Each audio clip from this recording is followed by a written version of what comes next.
conseguia Abri o dormir bloco nas últimas respirando. páginas Ter e alguém com parei quem pra conversar um amar. pouco era A agradável. nuvem ainda não havia O deixado. soldado desenhava as escalado para me letras como se entrevistar fossem também grafismos. parecia gostar de estar em contato com Continuava As estrangeiros. palavras conversando. surgiam tal qual figuras. Ele prosseguiu me fazendo Diferentemente Se dos eles ao menos ocidentais, apagassem os e árabes investigassem escrevem da como direita você para seria Eu normal. estava acostumado com toda aquela quietude pairando sobre mim, com todo aquele silêncio. Ouvia apenas a minha respiração. Naquela hora da manhã, os tiros e as explosões haviam finalmente cessado.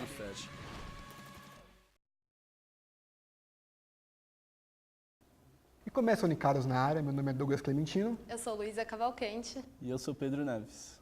Estamos aqui hoje com um jornalista e escritor que foi preso na Síria e sequestrado no Brasil. E 2 vezes premiado com o Prêmio Jabuti de Literatura, vencedor de vários prêmios jornalísticos nacional e internacional, Cléster Cavalcante. Olá, Cléster.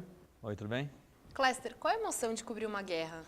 É algo assim, totalmente diferente do que a gente já possa ter passado na vida, né? Eu já tinha feito muita reportagem investigativa em áreas de risco, coisas assim, mas estar numa guerra, né, de verdade e ainda mais no Oriente Médio, que é uma região muito delicada, né, muito conflituosa do mundo, né, é uma experiência muito forte do ponto de vista profissional e também pessoal, né, porque você passa por situações que, por mais que você se prepare psicologicamente, espiritualmente, né, leia, pesquise, quando você chega lá, a coisa é muito, muito, muito pior do que você podia imaginar. Cléster, olhando a sua obra, vemos tanto características de jornalismo investigativo quanto de cobertura de guerra. Como que você trabalha com esses 2 pontos no jornal que você reporta? Uma coisa é você fazer uma reportagem para um veículo, né, uma revista, ou um jornal, para a TV ou para um site.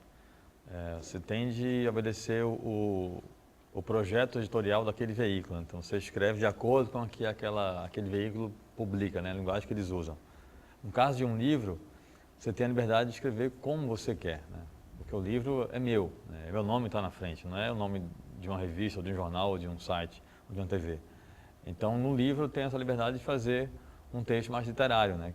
Que é o que eu acho bacana, né? Para conseguir passar não só notícias, informações, mas também sentimentos, emoções, cheiros, sensações, para colocar o leitor no local dos fatos, né? Esse é o grande barato do jornalismo literário, colocar o leitor no lugar dos fatos.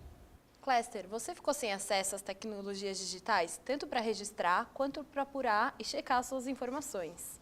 Em dado momento, foi velho bloquinho de papel que te salvou. Conta pra gente como foram essas dificuldades. Para mim, eu sempre uso o bloquinho, né? Mesmo quando eu estou com tudo à mão, né? O bloquinho sempre está comigo, né? Eu acho a melhor forma de apuração, a conversa, olho a olho e eu escrevendo, né? Lá na Síria, o que aconteceu foi que, ao ser preso, eles confiscaram minha máquina fotográfica, meu celular e a filmadora que eu tinha levado da revista, né? E aí eu só tinha o bloco e a caneta. Mas ao sair da prisão, né, antes de fazer o livro, para fazer o livro, aí eu voltei a usar todos os mecanismos que a gente conhece, né? Telefone, internet e tudo mais, para poder apurar informações que eu tinha, para poder checar e confirmar o que eu tinha apurado na prisão, né? Então, várias histórias que eu ouvi de colegas meus na cela, eu consegui confirmar com outras fontes do exército da Síria, gente do governo da Síria, que eu queria colocar no livro, não histórias que apenas eu tivesse ouvido, né? Porque eu ouvi histórias que poderiam ser mentira, né? Então eu tentava sempre procurar checar com outras fontes para colocar no livro só as histórias que eu tinha conseguido confirmar, né?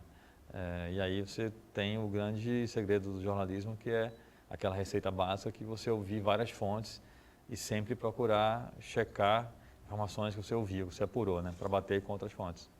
Cléster, temos uma pergunta para o Montesinos aqui da SPM. Vamos dar uma olhada? Eu gostaria de saber o que pensa o senhor sobre a utilização de armas químicas, se são de parte da resistência ou seriam de parte do governo.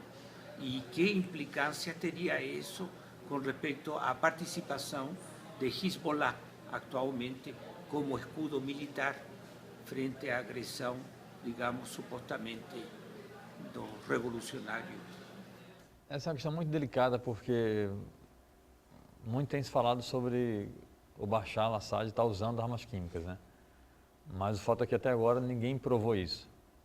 Não há nada provado que de fato o Bashar al-Assad tenha usado armas químicas, né? E eu, como jornalista, eu Não posso falar algo que não foi provado, né?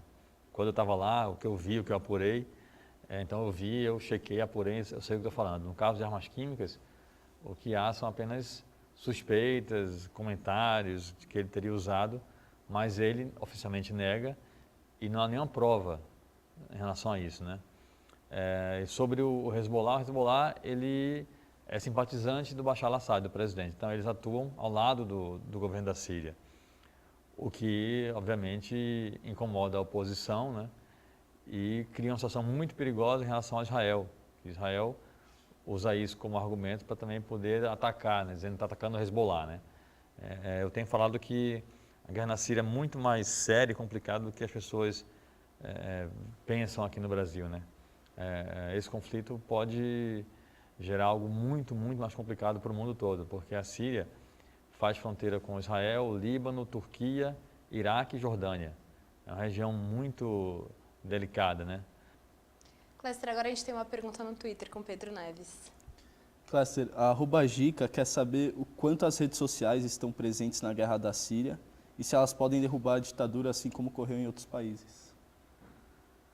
Está muito presente lá é menos porque o governo controla em muitas cidades acesso à internet. E muita gente de lá usa o Facebook, o Skype. Um dos meus contatos dos rebeldes da Síria é pelo Skype.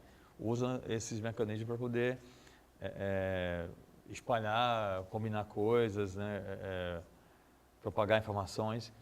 Mas eu não acho que isso vai ser um caminho capaz de derrubar o Bashar, não. E nem acho que foi isso que derrubou os outros governos, né? As redes sociais é só um start para você colocar o povo na rua e fazer a pressão, né? O que muda realmente a realidade é a pressão popular nas ruas, não é a pressão popular virtual, né? A conversa com Cléster Cavalcante continua já já. Clique para assistir o segundo bloco.